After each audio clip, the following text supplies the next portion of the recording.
Hello everyone. Once again, welcome to Study Home with one more new topic, that is factor affecting demand or determinants of demand. Before it, we study about meaning of demand, law of demand, demand curves, demand schedule and demand function.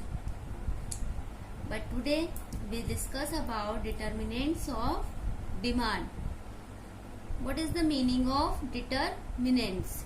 Determinants means that factor which fix the quantity demanded for a product. Factor which fix the quantity demanded of a product, वो factor जो किसी भी product की quantity demanded को fix करते हैं उसे हम कहते हैं डिटरमिनेंट्स. फिक्स करते हैं या फिर फ्लैक्चुएट करते हैं. दोस कॉजेज, एक चीज और हम बोल सकते हैं डिटरमिनेंट्स के लिए कि वो कॉजेज जो किसी भी कमोडिटी की क्वांटिटी डिमांडेड में क्या लेके आती है, फ्लैक्चुएशंस लाती हैं. फ्लैक्चुएशंस मीन्स उतार चढ़ाव, जो कम या ज्यादा करे, किसी भी प्रोडक्ट की क्वांटिटी डिमांडेड को कम या ज्यादा करे, उन्हें भी हम डिटरमिनेंट्स कहते हैं. So in this topic we will discuss about that factors that affect the quantity demanded of a product. There are so many factors which affects the demand of a commodity, but here we will discuss about 5 most important determinants of demand. So let us discuss one by one. Number 1 is price of the commodity. As we know, price determine the value of a product, or it is directly related to the selling and purchasing of a product. So price of the commodity also affects the quantity demanded. Price of the commodity also affects the quantity demanded of a product in an inverse way. If price increases, then quantity demanded of a product decreases. If price decreases, then quantity demanded of a product increases. So price of a commodity affects the quantity demanded of a commodity in a inverse way. And the second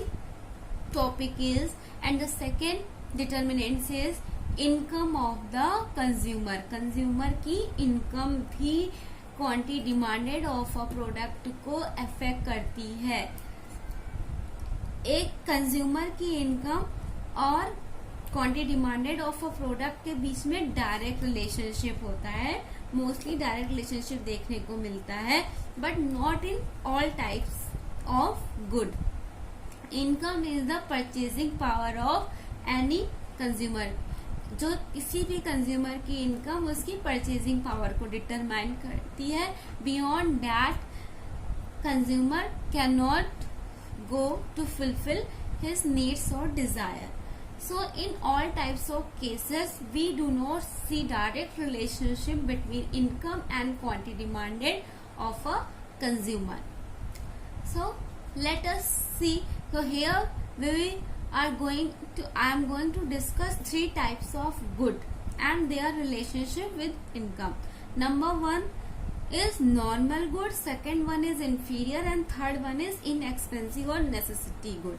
These 3 types of good.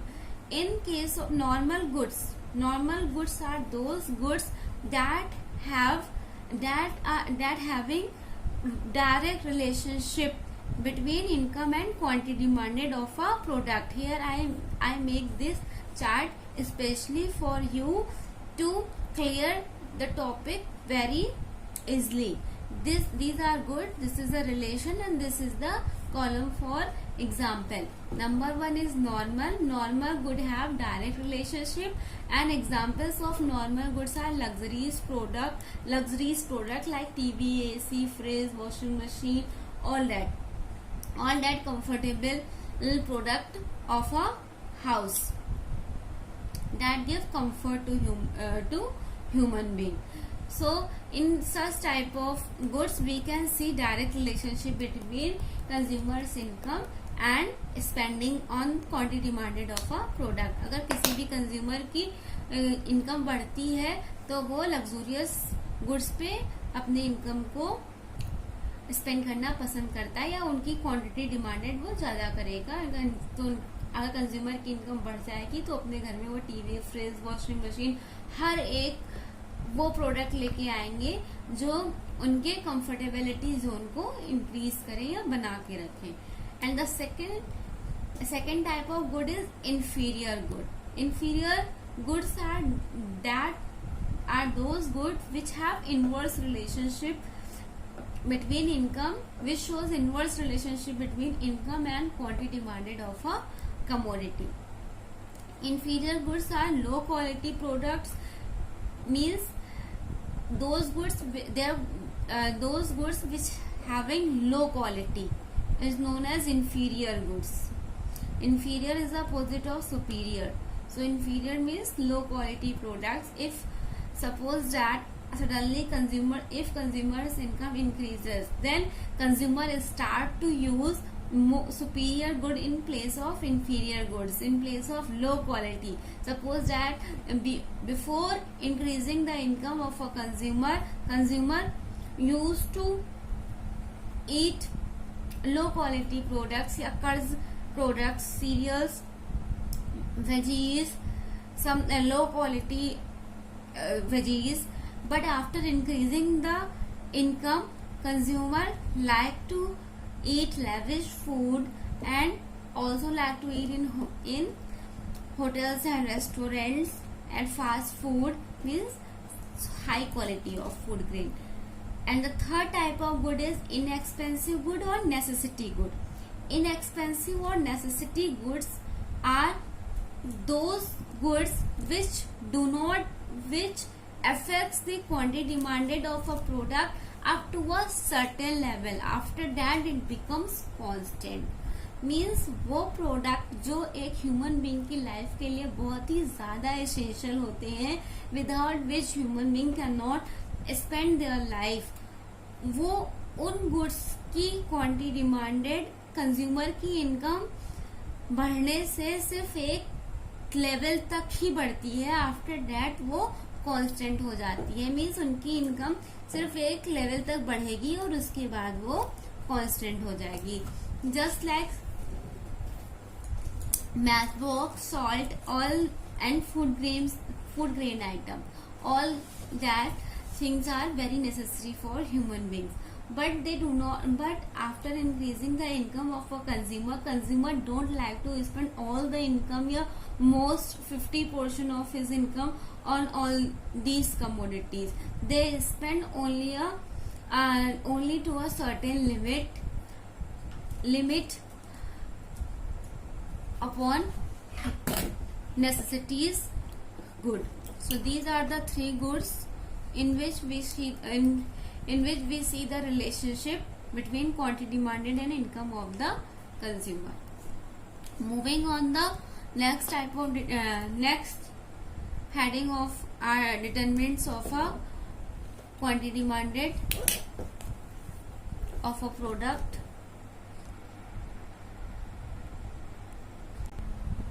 Next heading is expectation of future price. Expectation means forecasting about the future prices. It also affects the quantity demanded of a product. Suppose that if there is expectation of rise in future price, then it affects the current demand.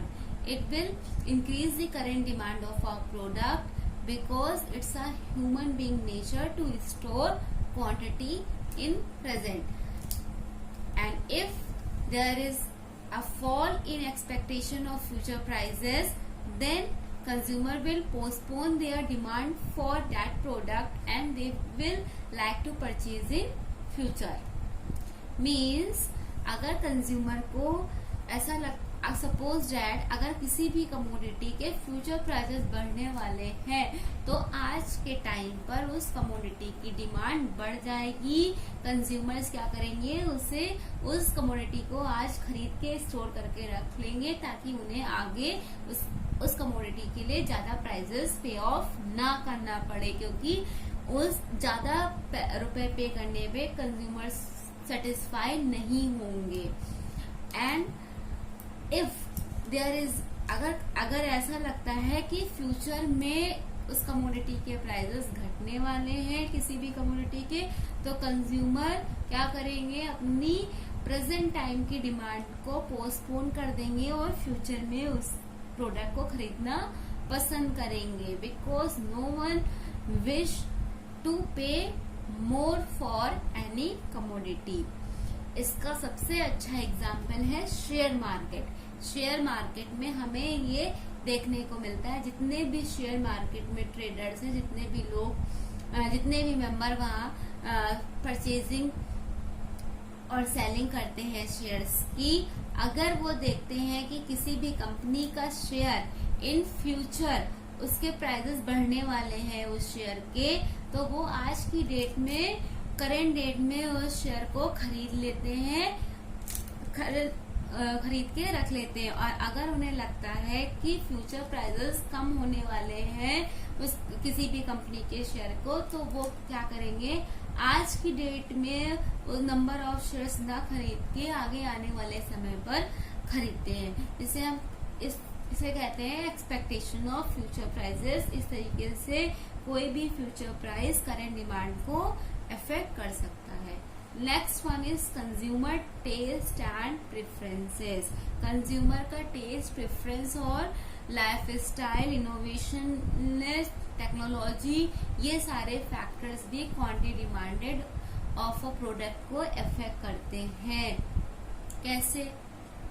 यहाँ पे price का कोई भी role नहीं होता। कुछ ऐसे customers होते हैं, they are very brand loyal and they prefer to wear always new styles of clothes, so the customer of old style clothes fashions will switch using the old clothes and they will move on the new fashion cloth. Means वो सारे customer जो old fashion cloth को use कर रहे हैं, market में नया fashion cloth आने की वजह से वो पुराने फैशन को छोड़ के न्यू फैशन की तरफ आ जाएंगे। सो इस यहाँ पे प्राइस का कोई भी रोल नहीं है, सिर्फ यहाँ पे कंज्यूमर की टेस्ट और प्रेफरेंसेस का रोल है। या प्राइस चाहे जितना हो न्यू क्लोथ्स का, न्यू डिजाइन का, but they like to wear new design clothes, they don't like to wear old design clothes. Life style also matters, चाहे जितना भी महंगा सामान हो उस ब्रांड का, लेकिन वो वही ब्रांड का प्रोडक्ट यूज करेंगे। यहाँ पे प्राइस का कोई, चाहे वो जितना भी महंगा हो या कंज्यूमर की इनकम चाहे जितनी हो, दे आर ब्रांड लॉयल, क्योंकि उन्हें उस ब्रांड का प्रोडक्ट यूज करके ही सेटिस्फेक्शन मिलता है। So in this way consumer taste, preferences and liking also affects the quantity demanded of a product. And the last one is price of related goods. How price of related good affect the quantity demanded of a product or determine the quantity demanded of a product? Let us see. There are two types of related goods. Number one is complementary goods and second one is substitute good. Complementary good, second one is substitute good. Complementary goods are those goods which are used jointly. वो goods जो एक साथ use होते हैं, जो एक साथ use हो उन्हें हम कहेंगे कॉम्प्लीमेंट्री गुड। एक के बिना दूसरा काम नहीं कर सकता, दूसरे के बिना पहला काम नहीं कर सकता। जैसे कि कार पेट्रोल, बिना पेट्रोल के कार नहीं चल सकती और पेट्रोल का भी कोई यूज नहीं है जब तक उसे यूज करने के लिए कोई और वस्तु ना हो। जैसे बॉल और बैट, बॉल के बिना बैट का कोई काम नहीं, बैट के बिना बॉल का कोई रैकेट और tennis ball. So both are interlinked to each other, both use together. So in case of complementary good we see inverse relationship between price of a commodity and quantity demanded of a commodity. Suppose that if price of a petrol goes high, then quantity demanded for car will goes down automatically. because no one like to afford purchase so costlier petrol. So the customers of car will not demand for the car because of rising prices of petrol. The second type of good is substitute goods. Substitute goods are those goods which are used in place of another. जब एक ही जगह पे हम किसी दूसरे product को use कर सकते हैं, उससे भी हम वही लाभ उठा सकते हैं जो पहले प्रोडक्ट से, उन्हें हम कहते हैं सब्स्टिट्यूट गुड्स. जैसे कि अगर टी नहीं है तो कॉफी पी के हम आनंद उठा सकते हैं. अगर स्कूटर नहीं है तो मोटरसाइकिल की सवारी कर लेंगे. कोक नहीं मिला तो पेप्सी पी लेंगे, फैंटा पी लेंगे. अगर एक घड़ी साबुन नहीं है तो हम दूसरी साबुन ले आएंगे. So many substitutes. These goods are called substitute goods. In case of substitute goods, we see inverse relationship. Means substitute goods के केस में हमें not inverse, direct relationship. हमें direct relationship देखने को मिलता है. Price of one commodity will affect the quantity demanded of another commodity in one way. Like that, if the prices of tea will go high, will increases, then customers of tea will switch off the tea and they will move to demand coffee.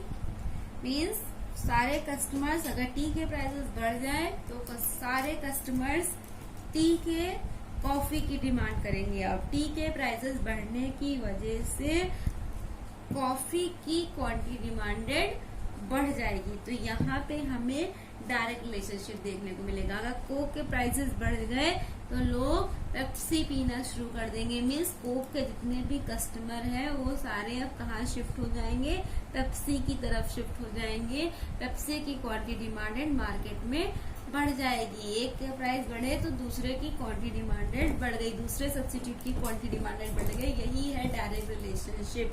और complementary में क्या था, inverse था. अगर petrol के prices बढ़े तो car की डिमांड अपने आप घट जाएगी, कोई भी कार खरीदना नहीं पसंद करेगा. लेकिन सब्स्टिट्यूट में क्या है, डायरेक्ट है. अगर एक कमोडिटी के प्राइस बढ़ते हैं तो उसके सब्स्टिट्यूट गुड की क्वांटिटी डिमांडेड क्या हो जाती है, ऑटोमेटिकली बढ़ जाती है. अगर टी के प्राइसेस बढ़े तो कॉफी की डिमांड ऑटोमेटिकली बढ़ जाएगी. So these are the determinants which affects the quantity demanded of any product. I hope so you all understand the topic very easily. अगर आपको कोई प्रॉब्लम हो देन आप कमेंट बॉक्स में आप कमेंट के थ्रू मुझे सजेशन दे सकते हैं. And thank you so much for watching my video. अगर आपको पसंद आई हो मेरी वीडियो तो आप प्लीज उसे लाइक, शेयर और सब्सक्राइब करें. और मैं ऐसे ही आगे और अच्छी वीडियोस बनाती रहूंगी. Thanks for watching. Stay at home and be safe.